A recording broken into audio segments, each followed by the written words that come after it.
Bismillahirrahmanirrahim. Bismillahirrahmanirrahim. Today, this is listening practice of Nibosh International Journal Certificate IG1 Element 3.9 Emergency Procedures and First Aid. Group exercise. What emergencies could occur other uh, than fire?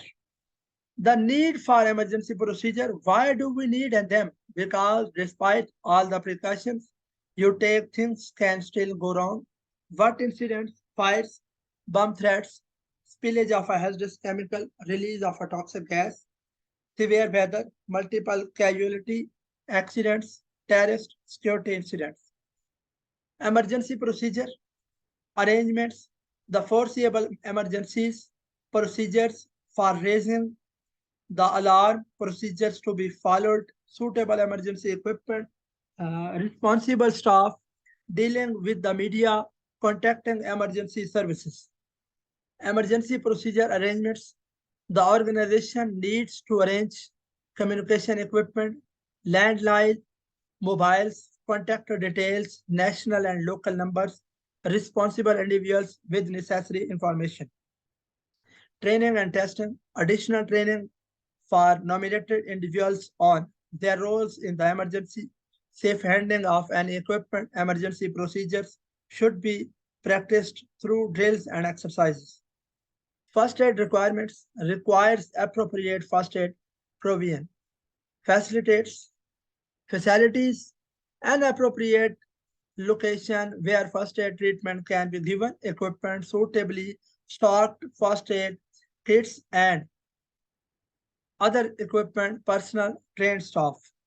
First aid facilities and equipment, first aid facilities, centrally located, accessible by emergency service, cleaned and adequately heated, ventilated and lit, hand wash facilities, chair, clinical waste bin, etc. Equipment, first aid kits, eye wash stations, emergency showers, blankets, supplements, resuscitation equipment, stretchers, wheelchairs, other equipment as required. First aid personnel. The basic principle of first aid is to keep the injured person alive until professional medical assistance arrives. The 3P preserve life, prevent deterioration, promote recovery, and to treat minor ailments that require no further medical help. Group exercise, discuss the issues that you would need to consider to decide the level of first aid cover in your workplace. First aid personnel, trained personnel, appointed person, no or basic training only, emergency first aiders and first aiders, full EFW and FW training.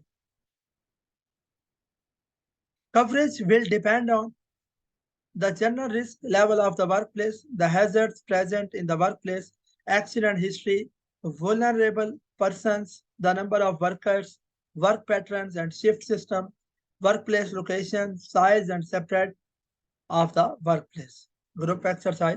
What factors would you consider when selecting individuals to be first aiders? Selecting staff to be first aiders. Reliable, calm, good communication skills, aware of all limitations and of the trainings, ability to absorb new knowledge and learn, ability to cope with stressful situations, able to accept responsibility, physically fit enough, consideration of the need for first aiders, considering gender, ethnic, authentic and religious convictions. Must be able to be released from normal duties to attend an incident.